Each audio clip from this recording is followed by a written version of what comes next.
Now, social media continues to shape public conversations in Nigeria, from politics and entertainment to security and public safety.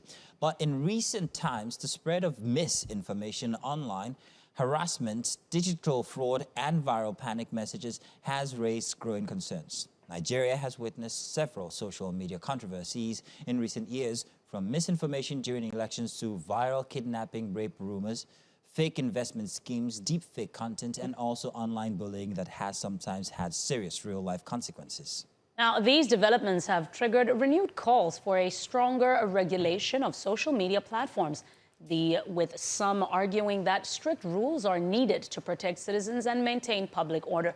However, others warn that heavy regulations could threaten freedom of expression, innovation, and the growth of Nigeria's digital economy. So the big question right here remains, how do we balance public safety with digital freedom?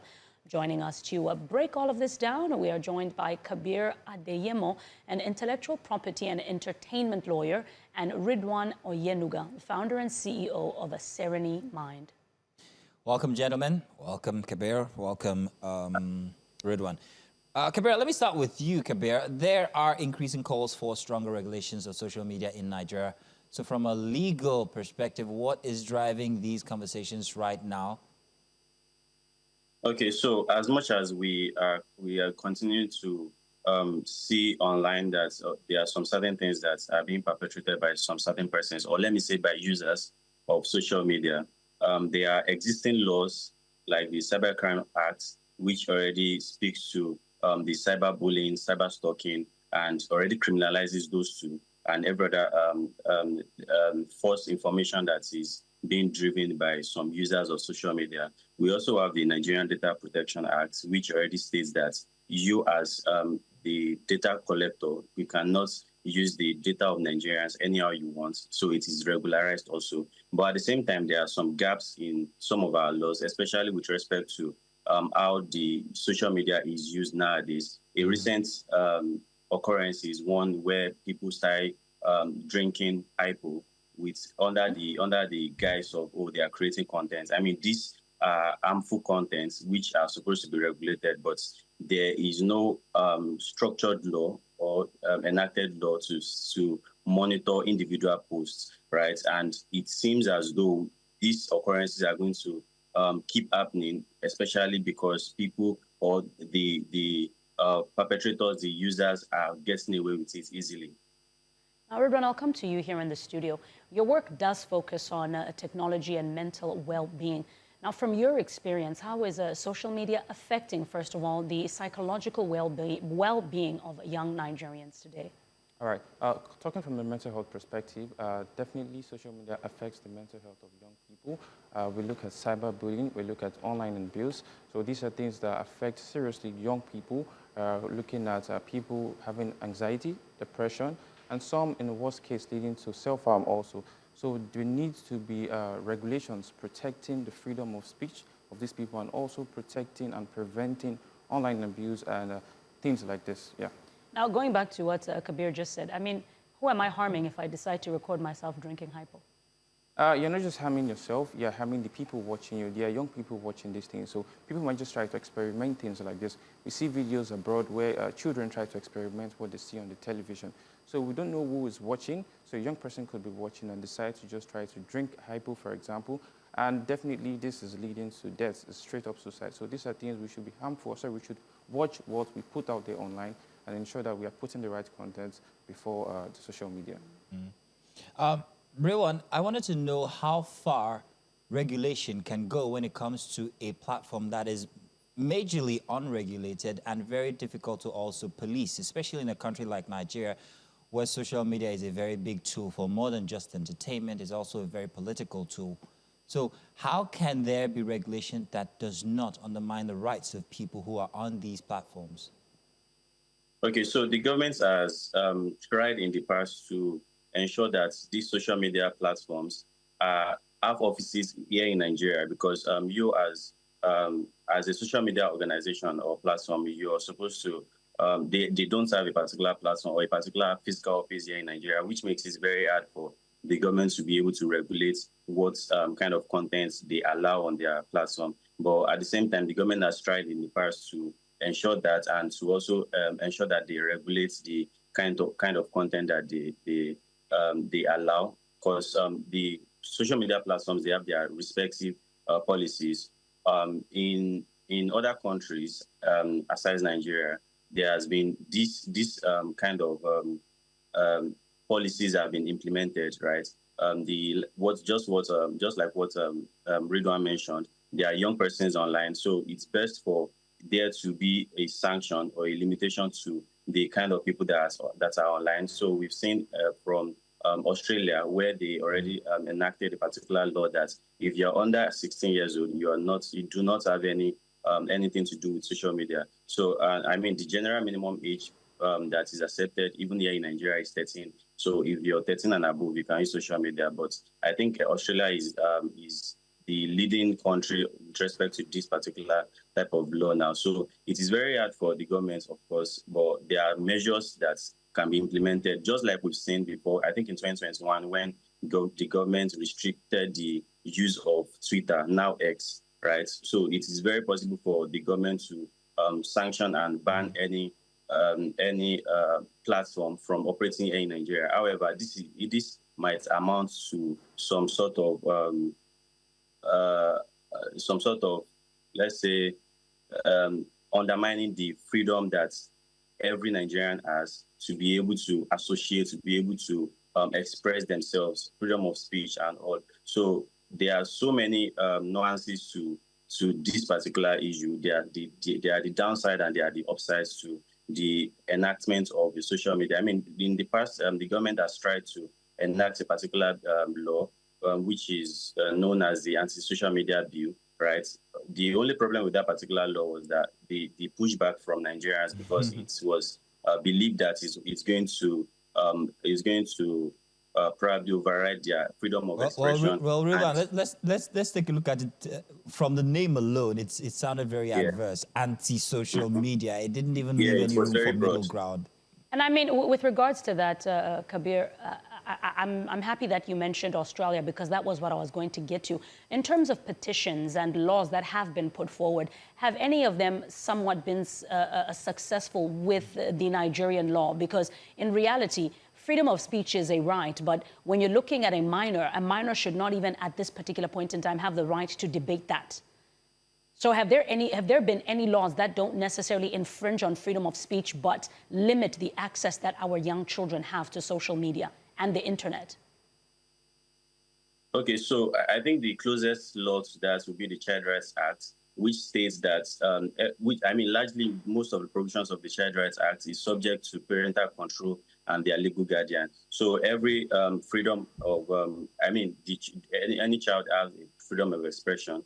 They have freedom to be able to associate. However, it is subject to their parental control. The parent is supposed to advise them with respect to the kind of content that they are supposed to be watching. I mean, you can easily, this can be easily factored in from Netflix as an example. It's very easy for a parent to configure a Netflix account to a kid's type of content, right? So, but for social media, it might be very hard, but I think there are some settings on social media, especially Instagram and Twitter, where you can where you can be able to limit the age range of the contents that you want your kids to. But at the same time, it is very harmful for kids to, because I mean, this might not even be protective enough, right? There are some certain content that can still come to the feed of that particular kid, and he might want to try out, which might be harmful. But at that particular stage in time, he or she might not know.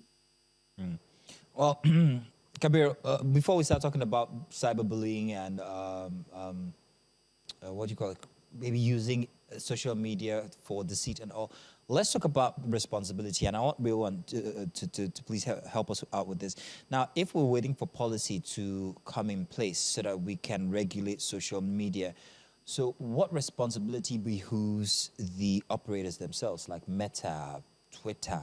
I think they're all the same thing. They fall under Meta. What responsibility do they have, especially for unique cases like Nigeria? All right, for unique cases like Nigeria, first of all, we need to understand the cultural differences. What works for the European countries won't work for what is in Africa. Basically, they need to understand how the African countries work, how our culture works, especially for Meta as an example. mental health is something that's been stigmatized in Africa. Putting out content there on mental health, these are things that should be put out there to young people. And also looking into, for example, we have the NIDA Code of Conduct 2022. This basically guides platforms on how they should be regulating whatever they put out there on social media. There's a guide platforms. then? Yes, there is a guide. And who's put together, who's constituted this guide? NIDA. It's called the NIDA Code of Conduct Okay. Act 2022. Yes. Okay. So this basically is protecting young people, and also we have the 2015 Cybercrime Act. Basically, it just protects the voices of the people regarding online abuse, freedom of expression, cyberbullying, and all sorts of that. So definitely, there are things already in place by the federal government, and also things that are already in place by the platforms themselves to protect the freedom of expression of these young people. So specifically about cyberbullying, if one is cyberbullied on the internet, what recourse can they take? Where do they go? And would it be taken seriously if I was to approach whatever authority that was in charge? Yeah, definitely. If cyberbullying has been done online, definitely it could be taken up with the right channel. Definitely, probably the authorities, legal cases, and all. And whenever cyberbullying takes up or comes up, depending on the levity of it, it could cause harm to the person himself. Looking at anxiety, depression, in that form, then the person to tend towards seeking mental health services, mental health professional support from mental health organizations like Mind Serene Mind. So these are the ways that we could just try to protect young people and also ensure that mental health is being safe in as much as cyberbullying is rampant around social media now. Inem, I don't know if you agree with me. There are two very interesting factors here. One, that our culture is very different from the culture of places where these platforms operate from. Yeah. You know, so in determining exactly what is either cyberbullying or what constitutes a crime or what constitutes, is also a matter of consideration for them, as in, are we sure that this is cyberbullying? Are we sure that, you know? Yeah, because I mean, right now they've been turned to platforms of opinion. Exactly. And that is where people would tend to debate. I mean, let's look at our uncle, Mr. Boala. They trolled him on social media. Oh boy. Someone would say that's cyberbullying, but others would say it's just freedom of expression and Exactly. putting my opinion out in public, right? Exactly. But I wanted to, let's bring it back and look at the mental health that you've spoken about in terms of statistics. Because one would debate and tell you that, because, Mazino, a few years ago, we didn't even know mental health was not a thing in Africa. In Africa. It was not. If you tell someone I'm depressed, they'll be like, I mean, go play outside. Go kick a ball. Because really, a few years ago, that was not something that was a plague as much as it is right now. And I apologize to call it a plague, lack of a better word. But in terms of statistics, especially when you're saying that what works in the West may not work in Nigeria, do you have figures for me when we're looking at mental health with regards to depression, with regards to anxiety? Because someone would debate right now and say, but the statistics and the numbers are higher in the UK. Okay, so when it comes to statistics, research says 1 in 4 people are going through a mental health challenge. We are currently 4 in this room. Statistics tells us that one person among us will have a mental health challenge. It is me. It is me. I will tell you that I'm the one. That's the truth, and we have to make sure we protect our mental health. Various organizations are out there. Last month alone, we ran the Africa Wellness Voice Initiative at Serene Mind. Here we spotlighted various people across Africa, and our impact just within a month span across about 100 million reach just in Africa alone. So these are things that organizations like mine are doing out there to protect the mental health of young people online, to ensuring that whatever content you're putting out there are safe, and also educating the people that what should be out there and what not should be out there. And also, whatever you see out there, there's a form of resilience that also comes with it, because not everyone knows how to put things out there. Not everyone also knows how to receive things. So there's also a form of resilience from the young people at the same time. Yeah. I mean, it's very interesting. It's very interesting to note. I think by now, Africans should have been able to build their own platforms that also can accommodate some of the mindsets that we have in Africa. Because again, like Mazino said, when you put it on an organization like Meta to say prioritize or build something different to accommodate Africans, it becomes a little bit complex for them to do that actually. So it means it's either you deactivate your account and you prioritize your mental health, or you understand that this is what's going on and you comply. Well, Kabir, something's been happening lately in Nigeria where deepfakes are being used to draw attention to products or maybe sometimes even illegal companies or products or endeavors. And I'm wondering if my semblance is taken and used for something that I have no relationship with, what recourse do I have? do we have a policy that tells where I could go, what I could do?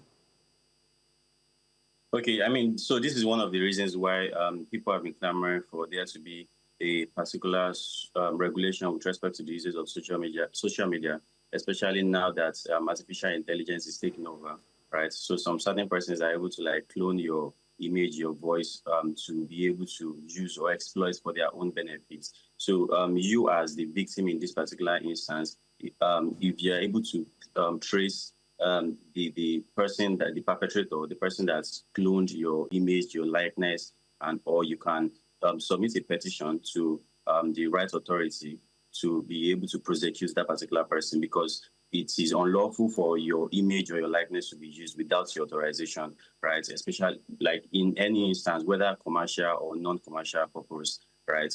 And also you as a victim need to understand that in the instance where you are not able to track, I mean, if for some certain sectors like music now, you are able to issue some infringement claims, right? Where you're able to say that, oh, this particular material infringes on my person, on my crafts, and I want it to be taken down. I want it to be off. I want it to be offline. I want the distribution of it, the production of it to stop. So there are some certain platforms that allow this, even whether or not you involve the police or other law enforcement agencies.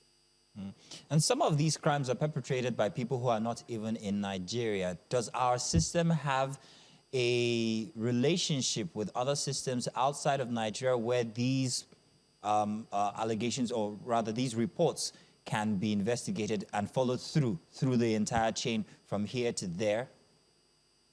Yes, Nigerian has reciprocal arrangements.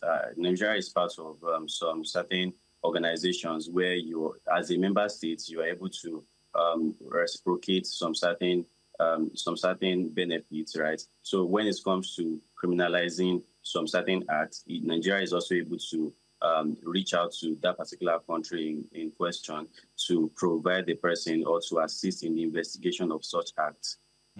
My final question for you is whether we have any cases that have followed through to a solution. You mean international body? Yes. So I can't mention one right now, none right now from top of my head, but I believe there are some instances where, so I remember one from US where a kid in US actually committed suicide after being scammed. Okay, yeah, it's very relatable because this is one of the things that we're saying. Kids should also be regulated with respect to the use of social media. So that particular kid in US committed suicide after being conned to share his private contents, private person's contents, right, with some certain persons online. So they were bullying him, they were extorting him, exploiting him for a very long period of time, right, before he now decided to commit suicide. At the end of the day, when these people were traced, they were traced to Nigeria, and the law enforcement agencies from US came to Nigeria and they were extradited to US. So, I mean, these are the instances. This is one of the instances. Interesting. I don't know, Inem, that seems to work well because it started from outside the country. Do we have the apparatus inside the country here to actually follow through? I mean, the answer to that is right now, no. But I mean, you can educate us a bit better. It does look like certain offenses that should be chargeable in Nigeria at this point are not. So I don't know. I think you can help us fill in the blanks with regards to that. So let's look at it here in Nigeria. You are an advocate for mental health. If someone is bullied in Nigeria, what are the correct measures other than going to prioritize my mental health and getting the counseling? Therapy and all. Yeah. What happens to the person that's been bullying me? Where do I go to start with? Coming from a mental health perspective, when you're being bullied online, there's something called resilience, and not everyone really cares about what they're putting on social media. So personal resilience is very, very important to be able to more of hold on to whatever you are getting on social media. And not everyone also has that resilience at the same time. The way I take some things might not be the same way you're going to take something. So we just have to see how we can find a balance and freedom of expression and also trying to protect what is being put out there in digital spaces. And like I said, mental health organizations have a very, very big role to play here on stigmatization and advocacy, because suicide is not always an option. We have to let people know that no matter what you're going through, suicide is not the next option. You just have to try to look for how you can seek for help. through authorities or platforms like mine, basically. So, yes. So hypothetically speaking, and God forbid a bad thing, where, this is just an example, if I am a victim of cyberbullying and I come to you and I ask you, what do I do? What is the advice that you would give me? Okay, when you come to me saying you are a victim of cyberbullying, coming from my organization, like I said, we provide mental health services. And now we can recommend various sets of things. First of all, we recommend actually visiting a counselor when it gets to a certain stage. So having a counselor speaking to you, understanding basically how you feel. Because the cyberbullying that you were probably a victim of, you have a feeling. You could probably be depressed due to that. You could probably be self-harming yourself. And in the worst case, you probably want to commit suicide. So when it gets to that point, definitely you would have to, best case is to see a mental health professional or have a safe space. Basically on our platform, we have it an anonymous community, basically a safe space where people can come to talk about how they feel. And there's always someone available to just give them a response on how they feel also. So this is something that we should also encourage. I want to ask you an interesting question. I don't know, Mazino, I think you are also in a better space to advise because Mazino is our senior guy. Was life better mentally and just overall before social media? So when you talk about the resilience of a person's mental standpoint, emotional resilience or agility, was life better before social media? I agree with you. That question's for me. Because judging, I mean... So let me tell you about the 80s. Tell us. You weren't alive then. So... The 80s, you could ride your bike over to your neighbor's house and then call him out, and then you guys follow each other to go play at the playground. Now you follow each other on WhatsApp, on Instagram, on Facebook. Follow me this, follow me that. It takes away a certain kind of physical interaction, and I think that that's more founded when it comes to human connection. Right. All these tick, tick, tick, like, seems to... It's an overstimulation of the mental senses, if you ask me. The way social media is designed now, the digest content, get my events out there real quick, first person to put it out, I said it first, or like my comments, like my picture, is doing something to us psychologically. I'm not an expert, but I know that it doesn't feel right when I'm binging on social media and things keep changing every single few seconds. It's doing something to my head. Maybe not you young ones, but I don't like the feeling, but I feel trapped at the same time. You don't have a choice. This is what it is. You don't have a choice. You wanna get the information on politics, you have to go on social media. Exactly. You want to do this, you have to go on. So the past 1 week, personal experience, I legoed social media to one side and went over to the creeks and just watched the waters go by. And I thought that was more refreshing than social media. Even if it felt like I missed it, it just felt like I rebooted my brain. So I'm kind of like putting that to one side now and trying to focus more on real life because it's not real. The bullying that comes from it, the mental health, it's not real. It's not real. Live in the moment is what I tell people.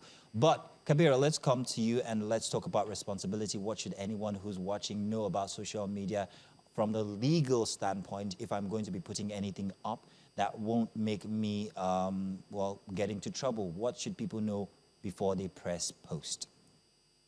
Okay, so there are some certain contents that it's to a reasonable man, you are going to know that this particular content is harmful, right? But nowadays, people post to be able to get the clicks, right? So, and this, I think individually we have the responsibility to protect every other person, even if we don't care so much about ourselves, right? So, if you know that this particular content is one that can inspire another person to try it out, especially the fact that we don't have the regulation or we are not sure about the amount of kids that are online that are watching, right? You should restrain from doing that. You should restrain from posting anything that is going to cause another person to probably suffer if they try it out, because you might, when you're posting that particular content, you probably had measures. An example is the IPO, right? When they posted that, when they drank the IPO, right, they immediately spitted it out. But as someone that is recreating that particular content might not be able to, or might not be so lucky to be able to spit it out, and some people might even like die from that particular silly content, right? So it is very best for anyone posting that kind of content to always be aware. And I think it's best for our government to also sanction some of these persons because they are known persons, right? Oh, so it's not like But Kabir, one thing, what responsibility do the brands that get well, without their wanting to, get intertwined in all of these issues? What responsibility do they have? Like in this case, the bleach company, for instance, what responsibility do they have when it comes to the information that was spreading out there with their name tagged to it? I mean, I used to say there's no bad publicity, but in this particular instance, it's very That's best horrible publicity. Can you hear me? Yes, we can. Yes, we can. Okay. So it's very bad for them to keep quiet in this instance, especially when they know their product is being used for something that is as harmful as that. But in this instance, they are still like the beneficiary of this whole shenanigan and content creations that is ongoing. But it is best for them to speak out, make sure to sensitize people, use their platform in the right way, in such a way that people are able to trust them, because some people on the sideline who are watching this kind of content are going to be expecting them to come out to say some certain things about it. And if they are not coming out to say it, I mean, I could easily just say, oh, this particular brand at least just associate themselves. milk it up at this particular scenario and gain more financial or economic benefits for themselves. Grant, I would have actually agreed with that. I would have actually agreed with that. You are a international name, and it would make absolute sense for you to capitalize on the rephrasing of the instance. the brand. Yeah, brand, other yeah, brands exactly. do that.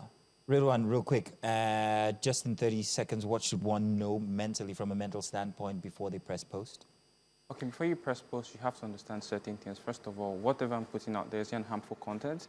Am I putting a content that is probably defaming someone's image? We're looking at AI, for example, when we talk about deepfakes now. Is it something that is imitating someone the wrong way? Is it something that is probably going to harm someone? So these are certain things to look out for when putting out content there. Or is it something that could be imitated by a young person out there and will potentially cause harm to them? Yes. Okay. Well, at least now they know. We're hoping that this would help at least. I'm just deciding now, here and now, not to be a social media person anymore because, I'm just going to take my old L. It's mentally draining. I mean, I really, truly, it's mentally draining. It's mentally draining. Yeah. Kabir, thank you very much. And of course, Rewind in the studio here with us. Thank you very much for having this conversation with us. We'll continue to monitor and see how things go when it comes to the internet sphere. And hopefully no crimes are committed and nobody lose their jobs or their lives or their mental state. We'll be right back. We've got more inside of Breakfast Extra to conclude our final hour.